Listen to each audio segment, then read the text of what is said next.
মা মাছ খাবো না। মাছ ছাড়া আর কি আছে বলো না? মাছ প্রতিদিন খেতে কি ভালো লাগে? প্রতিদিন শুধু মাছ আর মাছ। আশ্চর্য হচ্ছেন? এইসব কথাগুলো আমার বাচ্চারা বলে। মানে মাছ দেখলেই মনে হয় ওদের গায়ে জ্বর চলে আসে।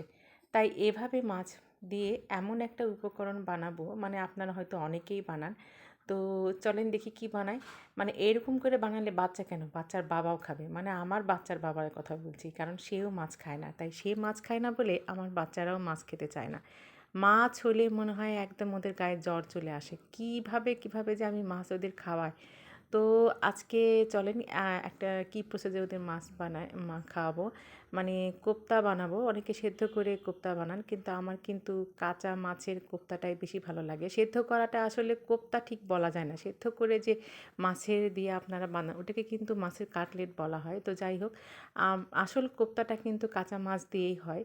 তো সাধারণত ফলি মাছ, চিতল মাছ দিয়ে বানানো হয়। বেশি ভালো লাগে। কিন্তু আমার মতন মায়েরা যারা এই যে কাতলা মাছ, রুই মাছ আনলেও ফেলে ফেলে দেয়, বলে মাছ অ্যাস্টে গন্ধ, ভাত লাগে। তাদের জন্যে এইভাবে মাছটা এরকম করে কয়েক টুকরো নিলাম, ৪-৫ টুকরো নিয়ে ছিলে ফেলে চোচাটা, তারপরে শিলপাটায় একটু থ্যাতো করে নিয়ে ওখান থেকে কাঁটাগুলো আগে বের করে নেব।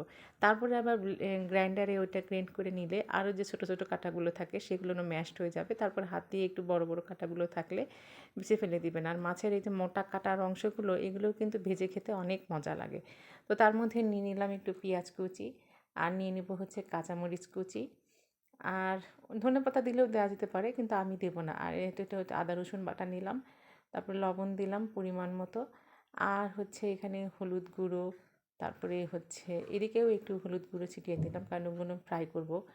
আর এদিকে জিরার গুঁড়ো, মরিচের গুঁড়ো দিয়ে ভালো করে মেখে নিলেই হয়ে যাবে। একটু মেখে আমি কিছুক্ষণ ম্যারিনেশন করে রাখবো, কারণ ওটা একটু ভালো করে মানে ঢুকে যাবে। আর এদিকে ম্যারিনেশনের পর আমি তেলটা গরম করে দিলাম। গরম করতে দিয়ে এইদিকে গোল গোল বল বানিয়ে ফেলবো হাত দিয়ে। তো গোল করে বল বানিয়ে অনেকে মুঠার মতন, চিতল মুঠার মতন করেও ফেলে, ওইভাবেও ভাজা যায়। তো আমি গোল করেই দিলাম। আর এটা তো শুধু, মানে আমি যদিও কোপ্তা কারি বানাবো, কিন্তু ওভাবে না বানিয়ে কিন্তু শুধু ফ্রাই করে দিলেও বাচ্চারা অনেক পছন্দ করে। তখন আবার মাছ খাবো না এটা আর বলবে না, বলবে মা আছে নাকি আরও, দাও আরও দাও। মানে আমি তো বুঝতে পারছি যে আজকে তো সব মনে হয় এমনি খেয়ে ফেলবে, আমার হয়তো তরকারিটা করতেই দিবে না। তো যাই হোক, ভাগ্যিস বাচ্চারা নাই, তো অর্ধেকটা ওদের জন্য রেখে দেবো আর অর্ধেকটা রান্না করব। তো এই তো আমার এপিঠ ওপিঠ লাল করে ভেজে নেওয়া হয়ে গেল। আর তোমরা তোমাদের বাচ্চাদেরকে মাছ কিভাবে খাওয়াও আমাকে কিন্তু অবশ্যই জানাবে। শুধু চিংড়ি মাছ আর ইলিশ মাছ তবু তো মেয়েটা কাঁচার, মানে কাটা বাছার ভয়ে ইলিশ মাছও খেতে চায় না। মানে আজকালকার বাচ্চারা হচ্ছে অলস। তার মধ্যে এই যে আমার কোপ্তাগুলো ভাজা হয়ে গেছে, কোপ্তাগুলো তুলে নিয়ে ওর মধ্যে দিয়ে দিলাম পেঁয়াজ কুচি, আর দিলাম একটু গরম মশলা, মানে তেজপাতা, দারুচিনি, এলাচ আর কয়েকটা লবঙ্গ দিয়ে বাস ওটা ভাজা করে নিয়ে ওর মধ্যে একটু আদা রসুন বাটা, তারপরে মরিচের গুঁড়া, জিরার গুঁড়া, হলুদের গুঁড়া, এগুলো সামান্য পরিমাণে দিয়ে মশলাটা কষায় নিতে হবে। তারপরে ভালো মতো কষাইতে এর মধ্যে একটু পানি দিয়ে দেব। পানিটা দিয়ে আরও একটু ভালো করে কষিয়ে নিয়ে তার মধ্যে দিয়ে দেবো হচ্ছে লবণ সামান্য, যেহেতু আগেই একটু লবণ দিয়ে কিন্তু ওগুলো কোপ্তা করা হয়ে গেছে, সেজন্য খুব বেশি লবণ দিলাম না, আধা চা চামচের মতো লবণ দিলাম। আর এদিকে আমি একটু কাজু বাদাম বেটে রেখেছিলাম, সেটা দিলাম। কাজু বাদাম না, মানে তো দই দিই, কিন্তু দইটা আজকে নাই, তাই কাজু বাদাম দিলাম।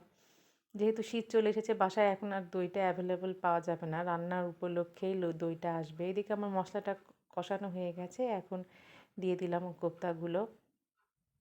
কোপ্তাগুলো দিয়ে ভালো করে নাড়াচাড়া করে কষিয়ে নিতে হবে। আমি জানি তোমরা সবাই রান্না করো, আজকাল তো সবাই মোটামুটি ভালো রান্না করতে পারে। আর ইউটিউব প্লাস বিভিন্ন রকমের ইন্টারনেটের জন্য আজকাল সবাই সব কিছু শিখে ফেলে। কিন্তু আমি অবশ্য মানুষের কাছ থেকে কোনো কিছু শিখলে নিজের একটু এক্সপেরিমেন্ট করতে খুব ভালোবাসি।